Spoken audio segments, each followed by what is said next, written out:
nakakainis lang isipin na kailangan niyang harapin yung sentensyang hindi naman para sa kanya. Hanggang ngayon, paggala-gala pa rin yung totoong pumatay sa kanya. At makakalabas lang yung ate ko kapag nagpakita na yung totoong kriminal at aminin niyang siya pumatay kay Leo at hindi si Ate Celine. Lance, please, umalis ka. Oo! Aalis ako. Do you think I want to see you? Do you think I want to be near you? I don't even want to be associated with you. You know, my biggest regret in life is nakilala kita.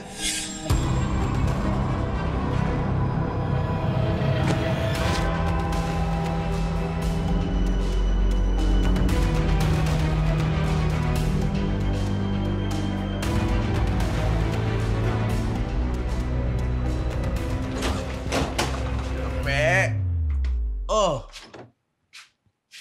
Saan ka na naman pupunta? Papabili ako sa yung alak eh. Ano na naman yan?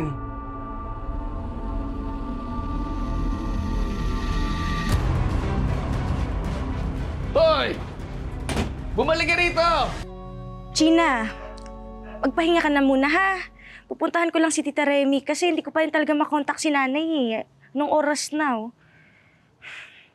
O sige, uwi din ako ha.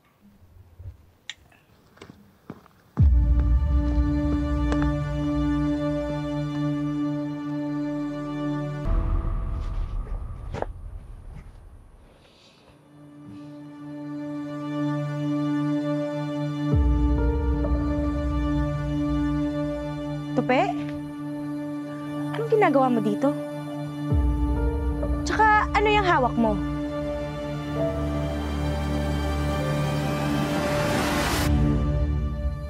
Ito naman. Akala ko naman kung sino, ikaw lang pala. Ano ba kasing ginagawa mo dito? Gabi na. Tsaka ano yung hawak mo sa likod mo? Ito. Sa tatay ko to. Bala ko kasing itapon kaso baka pagalitan ako kapag ginanap niya tas hindi niya makita, di ba? Pero bakit siya may ganyan? Dati ba siyang police or security guard? Alam mo, tama ka. Gabi no. Muna na ako sa'yo ah.